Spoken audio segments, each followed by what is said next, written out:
Di akhir musim ini kan Will nggak bohong, lagi perang bonus. Iya benar. Nah, perang bonus nih menurut Will, pengetahuan Will dari 5 tim inilah, perang bonusnya di kisaran berapa dan siapa yang paling besar? Melihat Persib sendiri sebenarnya faktor apa sih yang menentukan sampai Persib juara gitu kan?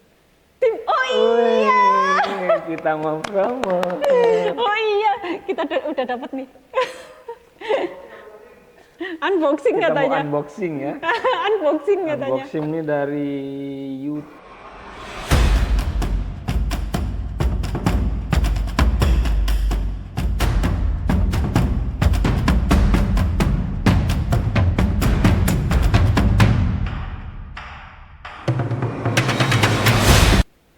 Hai semuanya. Mau nyapa kayaknya kok gimana gitu ya. Hai semuanya, kembali lagi pastinya kalau ada kita sih pastinya di bincang bola Eksportase. Ya kali ini kayaknya kita udah lama banget ya nggak ketemu ya. Udah berapa lama ya Bang ya? Ya udah. Masih cocok kayaknya, mohon maaf lahir batin. Iya. Masih cocok nggak ya, mohon maaf lahir dan batin. Ya udah, kalau bincang bola pastinya ketemu lagi dengan saya Wila dan sebelah saya Sila. Nah, biasa ya kan, kalau udah ngikutin pasti tahu kan aku biasanya manggilnya siapa, Bang Wicing. Ya udah, kali ini kita akan ngomongin, aduh Bang, kita kayaknya lama nggak ketemu, sekalinya ketemu kita udah di akhir musim Udah nih akhir Bang. musim. Udah di akhir musim, oh iya. Kita mau promo. Oh iya, kita udah dapat nih. Unboxing Kita katanya. mau unboxing ya. Unboxing katanya. Unboxing ini dari YouTube. Udah Masih dapet disegel ya, kita buka ya. Kita buka. Sebelum ngomong lebih lanjut ya. Unboxing dulu lah ya. Buka, unboxing dulu. Bismillahirrahmanirrahim.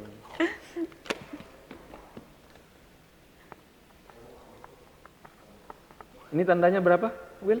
Kalau Udah dapat 100 kiriman dari itu, udah 100.000 100.000. dong. Terima kasih ya buat Terima teman-teman. kasih buat semuanya yang udah ngikutin subscribe apa Eksportase ya. Kalau bisa teman-temannya, tetangga-tetangganya diajak juga nggak apa-apa. Biar makin rame Dukungan dan kan. perhatian bikin kita makin semangat. Iya, siapa tahu kan jadinya tiap minggu gitu kan. Nggak yang beberapa bulan gitu kayak sekarang gitu ketemunya. Udah lama banget ya kayaknya kita nggak ketemu ya. Lama banget lagi. Udah ketemunya langsung akhir musim lagi ya. Udah akhir musim, ntar lagi liga selesai. Juaranya udah ketahuan semua. Iya, juaranya udah ketahuan lagi.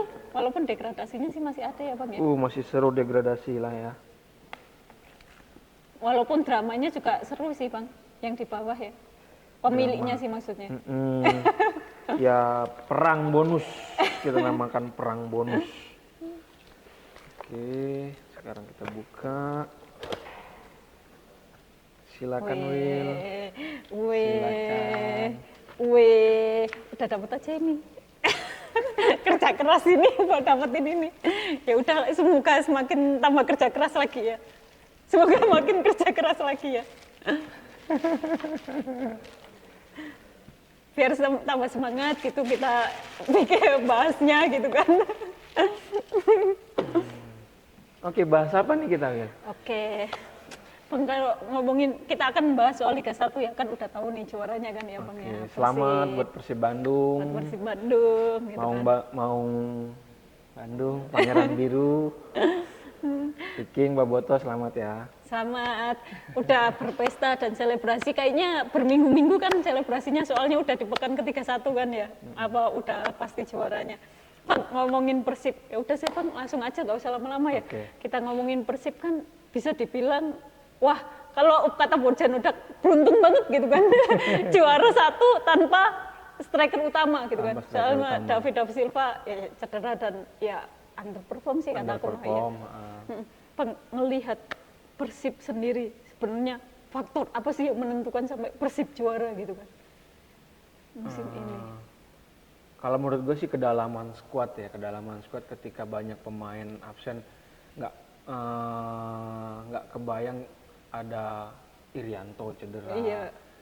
terus si Deddy Kusnandar. Deddy Kusnandar, Rizaldi Rizaldi Hehanusa. Hanusa. Tapi di saat yang sama mereka meminjam pemain yang pas.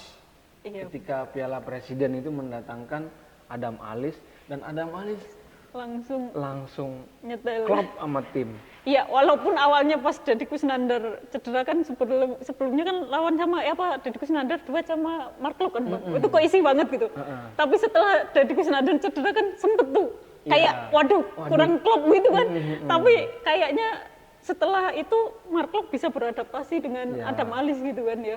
Jadi kayak ngisinya udah dapet banget gitu, dan sampai sekarang sih kayak bagus gitu ya, Bang ya. Iya, itu dalam banget squadnya. Lini belakang ya diakuin oke banget. Kuiper sama siapa? Kuiper sama Franka, iya Franka sih bisa jadi dibilang kunci mereka ya, Bang. Kunci mereka. Ya kalau gue sih Adam Alis di tengah ketergantungan kekosongan yang ada yang membingungkan bisa masuk banget. Sama Tyron juga. Ya. Jadi itu yang menentukan posisi. Ya bukan striker tapi top scorer tim. Iya sih. Hari ini ngegolin juga ya Tyron. Jadi bisa udah 17 gol tuh sama 7 assist gitu. Iya sih bisa itu jadi pemain penentu berarti. Pemain penentu. Menurut gue dua itulah. Adam Alis dan Del Pino. Oh, jadi yang memberi impact di lapangan tuh dua pemain itu ya, Bang ya. Kalau ngelihat taktik Bojanodak sendiri, Bang, dari awal musim sampai akhir musim ini sebenarnya lebih inkonsisten apa emang benar-benar konsisten sih, Bang? Karena emang kan beberapa pemain yang cedera beberapa kali gitu kan. Lihatnya sendiri kayak gimana sih, Bang? Kalau pendekatan strategi yang dipakai Hodak nih, menurut gue dia pelatih yang pintar ya.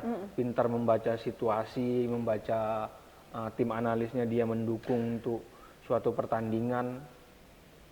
Mentalitasnya dia gimana ngebangun mentalitas tim ketika tertinggal. Gue yang paling salah satu yang paling ya cukup menyenangkan lah mungkin buat Bobota ketika udah tertinggal 2-0 dari Persija di Patriot bisa dibalikin itu. Iya sih. Ya itu kan gimana Hodak itu membangun situasi ruang ganti itu yang utama sih, mentalitas itu. Iya sih, setuju aku. Ya strategi mungkin teman-teman udah pada tahu lah. Kalau menurut gue itu sih. Oke. Bang, kalau ngomongin soal Persib ini kan balik lagi, Persib udah juara dan pasti balik lagi akan bermain di ACL tuh kan ya, Bang ya. Playoff gitu. Bang, jelang musim depan, bisa dibilang musim depan kan untuk tampil di ACL ini kan ya, Bang ya. Setelah kemarin juga ya sekelas Persib, Bang, cukup bisa dibilang wah, yang awalnya kita pun ngobrol kan, Bang, di ACL gitu, excited. Persib yang bisa dibilang ya sekelas Persib gitu kan. Nggak akan malu-maluin lah gitu kan, Bang, kita bayangkan kita gitu kan. Dengan ekspektasi setinggi itu buat Persib ngelihat musim ini, Bang, mereka dipastikan ke ACL tuh lagi. Gimana sih, Bang, sektor mana sebenarnya yang harus diperbaiki, gimana Persib harus mempersiapkan hal ini biar ya intinya nggak malu-maluin di ACL lah, Bang, ini. Ya sebelum itu kan di bursa transfer lah. Di bursa transfer kita obrolin dikit. Beberapa pemain kan udah dipastikan udah dipastikan cabut kayak bahkan udah pamit gitu kan ya. Udah pamit. DDS juga isunya malah ada yang balik lagi ke Persebaya gitu kan. Lagi santer. Ya malah isunya kan semua pemain asingnya cabut kecuali kiper. Ya agak mengkhawatirkan, cuma pendekatannya kayaknya musim ini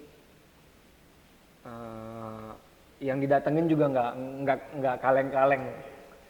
Ada beberapa nama lah mantan pemain timnas yang sedang di lobby, yang sebelumnya ada yang di Malaysia katanya sedang di lobby, lagi tarik-tarikan. Ada juga yang katanya dari Belanda lagi pertarungan di atas. Siapa tebak-tebak sendiri ya. Pokoknya Persib tidak kaleng-kaleng. Yang diincar juga ketika yang cabut juga nama-nama penting yang diincar juga akan membuat Persib semakin kuat. Dan ini warning juga buat tim lainnya, Persija, Persebaya, Dewa dan lain-lain. Ini Persib bakal gacor lagi nih, tancap gas juga lagi nih, kalau enggak bisa bikin sejarah nih 3 kali beruntun nih di era Liga 1 ya, bukan perserikatan ya atau sama. Bang, tapi kan masalahnya Persib yang lagi digencarkan sih setelah musim ini back to back tuh katanya mau regenerasi nih Bang, gitu kan. Kalau pemain asingnya mungkin bisa nambah dan emang yang didatengin juga nggak kaleng-kaleng, tapi lihat regenerasi sendiri gimana sih Bang?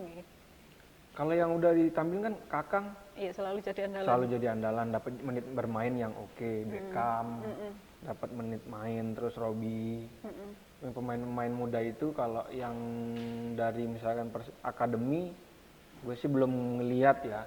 Ada beberapa nama lah yang bisa naik, cuma gue pikir nggak terlalu agak riskan ketika dia main frontal gitu, dia main di Asia tetapi pure pemain muda yang diorbitin naik ke atas ya agak beresiko sih. Tapi yang penting mereka pasti kayaknya mereka nggak mau malu-maluin juga nggak sih Bang? Ya di Asia. Ya ini kegagalan Persib kemarin tuh jadi perhatian serius federasi. Sampai ada wacana kan, sampai kemarin LIB dan PSSI mewacanakan 11 pemain asing. Ini demi di Asia sebenarnya. Walaupun ini belum diputuskan ya, belum diputuskan. Biasanya hal-hal penambahan pemain asing itu diputuskan di Kongres PSSI Juni nanti. Tapi biasanya di era Pak Erick Thohir ini segala sesuatunya nggak diputuskan di Kongres. Di Kongres itu selalu diberikan kewenangan kepada ketum. Selalu narasinya begitu. Diberikan kewenangan ke ketum untuk mengatur selanjutnya, antar ke LIB kah, kemana kah, atau di RUPS ditetapinnya. Selalu begitu, biasanya di Kongres agak berubah paradigmanya sekarang di PSSI. Ya kita tunggulah, walaupun kalau secara pribadi gue nggak terlalu setuju dengan 11 pemain terlalu apa ya. Oke lah kita mau berbicara di pentas Asia, cuma panggungnya, caranya bukan seperti itu. Oke, Malaysia kemarin misalkan kita bisa lihat final antara Buriram sama JDT. Iya. Di Buriram aja pemain Thailandnya cuma satu, Supanat Mohanta doang. Iya. Di JDT cuma 2, sisanya pemain asing. Ya itu memang situasi seperti yang terjadi sekarang di Asia, nggak bisa kita pungkiri. Cuma ya mungkin lebih dipertimbangin lagi lah. Berarti kalau bisa main 11 Asia, asing semua tuh Bang, kalau di Asia? Iya di Asianya, jadi kayak bisa berkaca di JDT lah. Iya. JDT itu kan dia mendaftarkan 12 kalau nggak salah pemain asing, tapi kan cuma 8 apa 7 gitu yang bisa bermain di Liga Lokal. Sisanya 5 itu nggak main, cuma main di Liga Champion aja. Tapi kan itu membebani klub kalau kebijakan seperti itu, dan kejadiannya cuma JDT yang mampu di Malaysia, dan klub-klub lain jadi sekarang situasi di kompetisi sepak bola Malaysia diisukan lagi gak menarik lagi karena ya didominasi satu klub itu jadi nggak punya narik sponsor karena cuma satu yang mendominasi gitu kan, dan keuangannya paling stabil di Liga Champions Asia, yang lainnya tidak. Pengelihat situasi yang saat ini udah diomongin juga, disinggung juga gitu kan, melihat apakah manajemen Persib ini bakal ala kadarnya lagi atau emang benar-benar agresif dalam bentuk ini gitu loh Bang. Kan soalnya kan emang sebelumnya musim lalu juga dikabarkan ya cukup agresif karena mereka ingin bisa bersaing gitu Bang. Tapi melihat situasi yang sekarang gitu kan. Sukses back to back itu punya impact secara bisnis. Itu pasti. Kalau musim kemarin kan kalau teman-teman masih ingat, Bojan Hodak itu ketika pertandingan di Piala Presiden bilang kan, ya kita bukan tim kaya seperti Dewa United yang bisa mendatangkan banyak pemain. Ya itu udah ketakar lah berarti keuangan Persib seperti apa kan. Musim depan akan lebih baik, nggak seperti kemarin. Dan kalau kita lihat awal-awal musim itu Persib penontonnya sepi loh. Iya. Setelah mau juara nih lihat stadionnya, pendapatan lumayan. Walaupun gerakan teman-teman supporter di Bandung tetap ya masih mengkritis dan isunya juga awal tahun akan tetap menekan, istilahnya mungkin lebih tepatnya menekan manajemen gerakan seperti awal musim lalu. Tapi ya situasinya agak lebih berbeda. Tapi Bang, apakah ada langkah strategis yang sebenarnya harus diambil Persib biar nggak cuma jadi peserta doang nih di Asia gitu kan?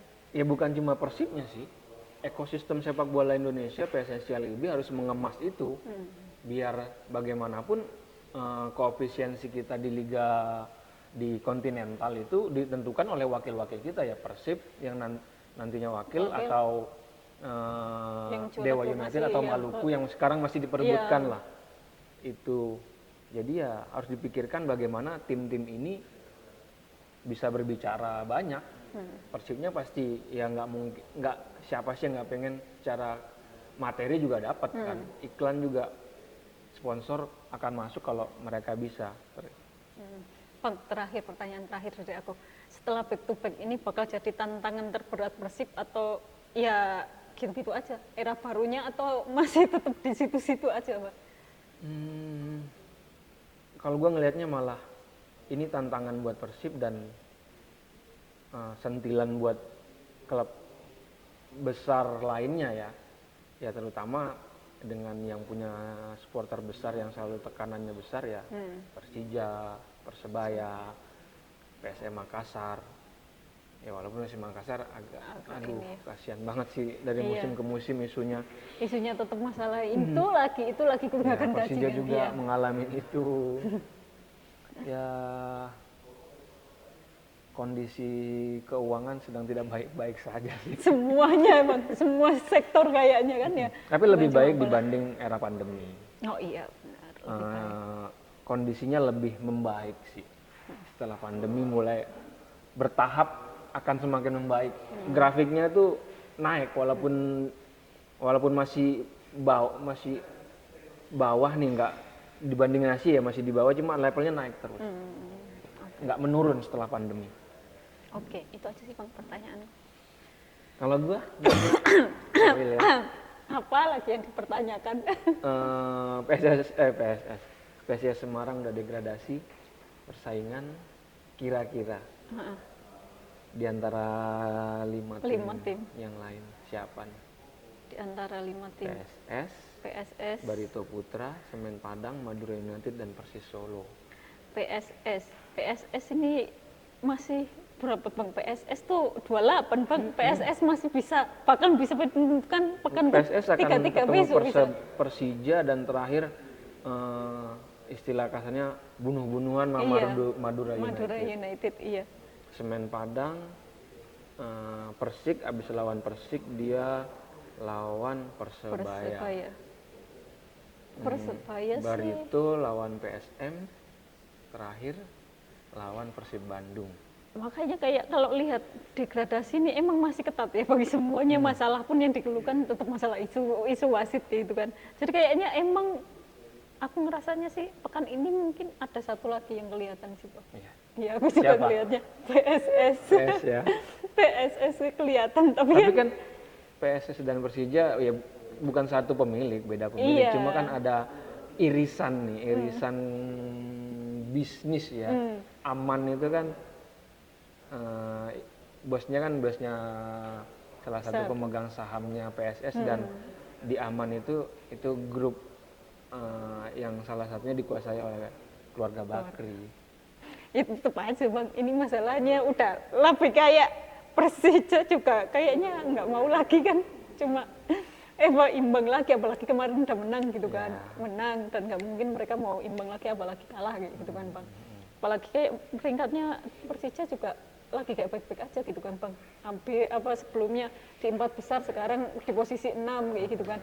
Ya masa mau, apalagi targetnya musim ini kan memang udah jelas dari awal kan ngomongnya paling nggak finish di 4 besar kayak gitu kan. Ya mungkin walaupun udah menyatakan Carlos Pena dengan mengandalkan Ricky Nelson, iya, pas Ricky kan bukan nggak mungkin Persija bisa bangkit tuh Bang kayak gitu kan. Ya aku ngerasanya sih ya PSSI Bang degradasi kayak gitu kan.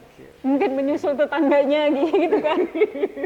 Ya gimana sih, emang posisinya situasinya emang lagi gak baik-baik aja gitu kan. Tapi Peter Wistra ya bisa dibilang, masalahnya Peter Wistra juga datangnya di saat situasinya emang lagi gak baik-baik aja. Udah gitu genting kan. banget situasi PS. Iya, sama kayak Persis Solo kemarin, Coach Om juga ngomong kayak Ya sampai sekarang detik ini pun dia masih berjuang gitu untuk bisa ngomong aman kayak gitu kan. Padahal Persis Solo pun tinggal 1 kali menang udah aman gitu kan. Besok Pekan ini iya kan, pekan ini kalau udah menang aman, iya rasanya kan? aman rasanya. Iya kan.